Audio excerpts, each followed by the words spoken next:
We're now going to hear from Billy McLellan and Udayan Bose. Billy's an agency development manager with Google Customer Solutions and has been a valued partner of NetElixir in helping us improve Google offerings. Joining Billy is our co-founder, Udayan Bose. Together, they will lend an eye to the future and tell how search is going to be changed in the future landscape here in the near term. So following Billy and Udayan, we will hear from David Richard Bell. David's been called the guru of the D2C movement and the man who kickstarted the direct brand economy. He is also co-founder and president at Idea Farm Ventures, a permanent capital consumer and retail investment holding company based in New York City. Prior to IFV, David had a 20-year academic career at the Wharton School, where he was a chaired professor, an award-winning teacher and researcher, and started the first courses on digital marketing and e-commerce for MBAs and undergraduates. David speaks globally on digital marketing and e-commerce for clients including Alibaba, Google, Hair, Nike, and Ralph Lauren. Please join me in welcoming Udayan and Billy, and then David.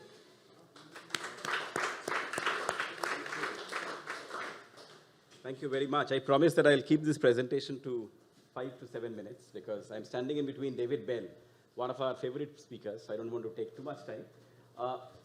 This section, what we are trying to do is the first part or the morning 2 presentations that we had was more about inspiration and new ideas, and a little bit about entrepreneurship as well. The second part is a lot more applicability part. So Padak talked about the grocery component. Both of us are talking about something which is extremely, at this point in time, controversial. I'll sort of mention it right up front because there has been a lot of talk about Google and the third-party cookies and all that stuff. So this is purely our point of view. I think Billy made a great disclaimer yesterday at the dinner table that I'm not really building the product, so I'm just the agency guy. So it was an interesting one, but let me go into this. Is how, as we all know, Google and the paid search. This is Bill Gross, who started GoTo.com. I don't know if anyone remembers Bill Gross. Poor guy. I mean, he literally started the pay-per-click model, and this is how the site looks like. The first change, which I have a fundamental question to pose for each one of them. This is how Google is reimagining the SERP page. Now, the first question I have for all of you to think of, should it still be called search? Huge statement, right? And should it still be called search? Primarily because there are certain generations, specifically Gen Z, which, as we know, is actively blocking all those ads, right? So search has an ad component that is getting blocked. Gen Z doesn't engage as much with search, but search as a verb, I think, is great. But something to really put it out there, should it be called search? Because we are talking about what we call the research reflex. There is this component of omni buyers. They can really buy anywhere across and sort of navigate. It becomes a much more visual part of search. And understandably, the visual and the video search have really exploded over the times. We are also, in my opinion, entered what is called the world of the anticipatory marketing as well. Because of the advancements in AI, Google is constantly trying to anticipate how to meet intent at every context, how to really engage that intent across formats and surfaces, and how to do it above at scale and in a responsible manner. So I'm pretty sure, I heard Dave, you talk about all the algorithm changes and the impacts, etc. So we will see a lot more frequent algorithm changes and major algorithm changes. And it is not because of anything else, it's just the consumer behavior underlying has changed quite dramatically. So I think the point that Billy and I would really try to make is if we can shift the attention from just taking search as a noun to searching as a verb, and talk a little bit more about the audience and the consumer. So that's essentially the theme of our presentation. And one of the big things which is forcing all the marketers or businesses to really focus on this is the third-party cookies on which this is being built essentially is getting deprecated, right? So what does it mean for the businesses? Does it really mean, this is the overall impact that it can have. Effectively, digital marketing needs to be redefined. I think it's a massive paradigm shift also, which is difficult to really comprehend and understand because our way, if you really look at it scientifically, of looking at everything is using the filters of the past. I mean, it's just bound to happen, right? I think, again, getting to Katie's point, that the fresh start component maybe it's the time that we sort of made a fresh start, right? That's the best way of creating or forming a new habit, hopefully. So it's a different paradigm shift which is going to happen. One of the forecasts which I have sort of mentioned in multiple forums earlier, they were presented, I see very clearly creation of walled gardens. Retail media, which Parag mentioned, is a great example of walled gardens. And within that, how exactly do you operate essentially? Everything is going to be impacted, right? Campaign reporting, channel targeting, programmatic media, everything, behavioral, conversion measurement, everything as such, right? But let us look at it from the different perspective. The consumer preferences and behaviors are changing as well. So let me pass it on to Billy to share some of the insight from that. Great. Mike's live. Everyone good? Udayan, before we jump in, I do want to thank you. As a Jersey boy, I always had a dream to go to Princeton. Last night, we got a wonderful walking tour. I found myself very inspired. So I went out and I actually made a purchase. And I did this with purpose because I'm going to wear this all the time now. When people start to ask me, oh, that's a nice hat. Did you go to Princeton? I'm going to say, yeah, I went to Princeton. I visited, you know. If they ask me for a degree, I'm going to be in trouble, but I can wear this hat now saying that I went to Princeton. So thank you, Dan. Now, let's talk about the modern consumer. How many people have a phone right now, especially because we've been in meetings all day, that looks something like that? Probably a lot, right? And you'll notice I didn't even include a Google logo there, although I do have YouTube. So how many of those probably, you know, are notifications you'll plan to open right away, and you're probably going to see, would you agree, you'll probably see an ad in your first 4 or 5 scrolls.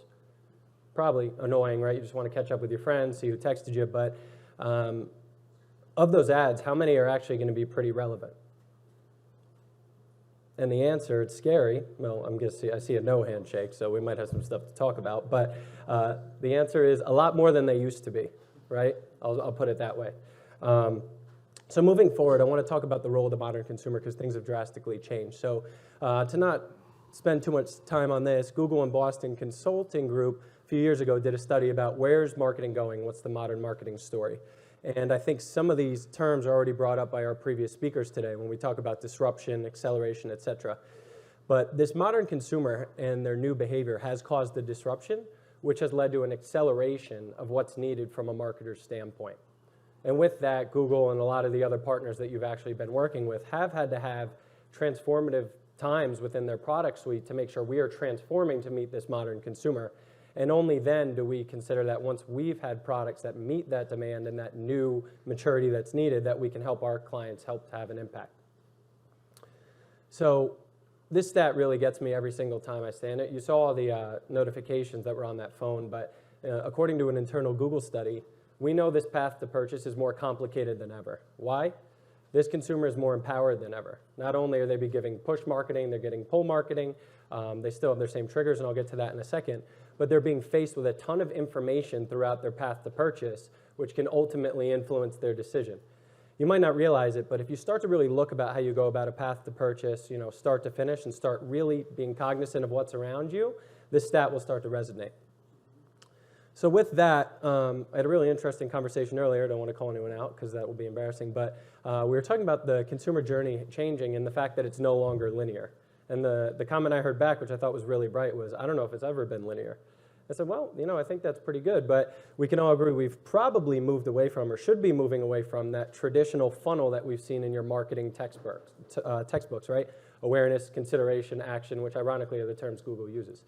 What we see now is that, you know, there's still going to be triggers, whether it's a natural want, whether it's a forced want through, or a convincing want through advertising, right? There's going to be that trigger that causes you to search. The second you're doing that, whether you're searching or your just online behavior indicates this, and of course some of this will go away with cookies, but your online behavior ultimately is you raising your hand saying, hi, I'm interested in this type of product. What's happening after that trigger now, you know, it's not just going to consideration where they're weighing a few brands. We're seeing something that we call the messy middle. And what that is, it's an extended period of exploration and an evaluation. Because it's no longer, you know, it's not as easy as it used to be to have a consumer hooked, even if they search for your brand, to bring them through the funnel and make sure they actually end on your brand. The reason why is once you start to demonstrate those signals, there's a bunch of other people vying for your business, giving you arguments and information associated with that product, saying, here's why my brand is the best. So what actually happens is we have this more informed consumer who thought they were going to go with one product. I mean, what happens if you just type in shoes, right? It's a disaster. You see tens of thousands of brands, and all of a sudden you have an anxiety attack. I don't know what I'm going to choose. What we see is actually 1 in 2, pretty much, 44% of consumers, based on this messy middle and the new information provided, are actually switching from the brand that they actually planned to go with in the beginning. I paused to just repeat that. Almost 1 in 2 consumers are switching from the brand they thought they were going to buy from due to marketing efforts by those around them and the information provided. Now, this has led to a shift. We've talked about that traditional funnel that you see in marketing textbooks. Still true in principle, right? The ideas are good. But we're going from a thing that basically used to say, hey, you need awareness, then people need to decide on you and then buy from you. What we're seeing now is we can't use these channels in silos. Not only do we need to use these products to inform different portions of this traditional funnel, but they need to work across funnel. For example, YouTube for a really long time was known as an awareness tactic, right? We know there's a lot of people there. We're going to use it to spray and pray, try to find as many people as we can, hope they go with us. What we've had to do is actually adjust the YouTube product so that we can now start to focus on things that are more tangible like sales, et cetera. So rather than having dedicated things for each portion of the funnel, we need to use our products throughout, all based in best-in-class measurement, because guess what? If you can't tell the story of how these are working together, there's really no point in doing it. So for example, we've seen that people who are just using search who start to adopt YouTube see up to 8% higher conversions at a 3% more efficient CPA. So just by using 2 channels together. Now get this, hold your breath. When we start to add a third channel, say discovery ads, something in the middle of the traditional funnel, we see that conversions go up to about 28% higher at the exact same CPA. So this isn't just marketing jargon saying use a one Google experience, buy all our products. This is tangible facts based in research saying if you can continue to reinforce your brand throughout this path to purchase, you're far more likely to drive said purchase. And point being, all these paths to purchase are changing, but none of them are the same. I'll tell a quick story because I know we're short on time. I want you to take a step back and look at the modern airplane, right? If I showed you this 25 years ago, 30 years ago, you would either think that this was a spaceship or maybe a movie theater for babies, right? You're like, what is this with all the TV screens and the tech? I don't know what this is. The point being the flight experience has changed. Now, the function of the plane and its goal to help you take off and get where you need to go safely has not changed much. But the role of the people on said plane has changed a lot, and this analogy is going somewhere in a second. I want you to think of the end customer who has these marketing goals. The brand who has these marketing goals. You guys are the passenger, but you actually also own the plane. The pilot nowadays is going to be your marketing partner in the NetElixir, right? And them driving the brand strategy, but they're also going to be your stewardess and your flight attendants, making sure you have a great flight. Now, what's changed is, rather than having to focus on everything like they had to in the first commercial flight, the pilot had to worry about every single thing on the plane. I can't imagine the stress associated with it, right? There's much more to worry about now, more planes in the sky, more of a need for security, et cetera. That has caused a tangible shift to say, hey, we need this pilot to focus on less, but more important things. That is what's happened in marketing right now. The goal doesn't change. We need to get this plane where it was supposed to go, which would be your business goal. We're going to help you get there safely, effectively, and make sure you have an enjoyable flight. But we're going to use the power of automation and technology to help you get there. And I know AI and automation and tech sound scary, but guess what? I know a lot of people came here on an airplane. That was a big part of how you got here. So I say this to say the modern plane is a lot different than the plane that took off when first commercial flights took off, but it's a great analogy for marketing. Just make sure that if we're in the business of treating our customers, that there's not that much turbulence. There's going to be some, but make sure they have a smooth flight and hopefully a stiff drink. So why is automation so crucial? It's not only going to help us to reach this new digital consumer, but we're going to continually learn from them. Given the fact that none of these consumers are actually the same, we need to not just be focusing on one sale, one customer, but we need to focus on the right customers.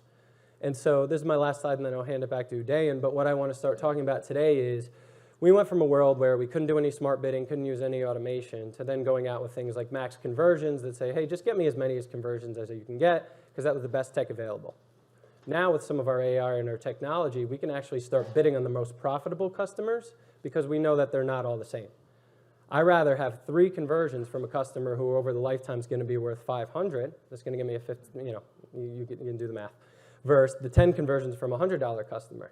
So 10 conversions first, the 3 or 5 doesn't sound like a lot, but when you start to do the math, you start to see we need to be talking in revenue and profit and use AI to, paired with our tech, paired with our expertise, like those at NetElixir have, to make sure we're finding the best customers over time. So I'll hand this back to Udayan to talk about how he's using the best of Google, but also the best of NetElixir with their proprietary tech to start doing this effectively. Awesome. Thank you, Billy. That's a difficult act to follow, essentially. And Anthony is sort of warning me I have 2 minutes. So essentially, we started building our product innovation lab in India office in 2017. And we have been lucky enough to be a part of the Google leadership circle, so we sort of saw the writing on the wall. And as it happens, we really have been able to tackle 2 problems, I think, so far. The first problem is solving for the first-party cookie world. So we really have built a customer intelligence platform which has the capability of automatically using the live stream of the customer and automatically segregate into high-value, mid-value, and low-value customers, right? The second part is, through one click, we are able to really add those files onto the Google algorithm. So effectively, as Billy was talking about, they are talking about a constant AI-driven middle. Within that, there are only 3 things, and I'll repeat this, there are only 3 things that you can control. The first one is the quality of your audience input. The second part is the initial campaign setup, including the campaign overall creatives. And the third component is your overall goals that you are setting. We believe we have really cracked a formula, at least it has been tested now for about 70 different cases, whereby we are able to essentially zoom in on the right type of customer, which I think is definitely sort of giving us a massive advantage as such. And this product is called Elixir Insights. We are going to be sort of rolling it out effectively in the next few months, and I'm pretty sure all of you would sort of hear about it. But we have seen it's almost like Elixir Insights sits on top of Google and makes Google Ads work better. So that's our overall claim. I'll just end with some concluding remarks as such. The first part is era of multi-search is there. Right? When the entire thing becomes so complex, understandably, you really have no option but to really adopt AI, if overall AI is the only way to really solve this problem. The second thing is search marketing, as we know, it has changed forever. And that's a very difficult reality to absorb, right? I mean, from managing those keywords and managing those ad copies, suddenly you're really managing the funnel.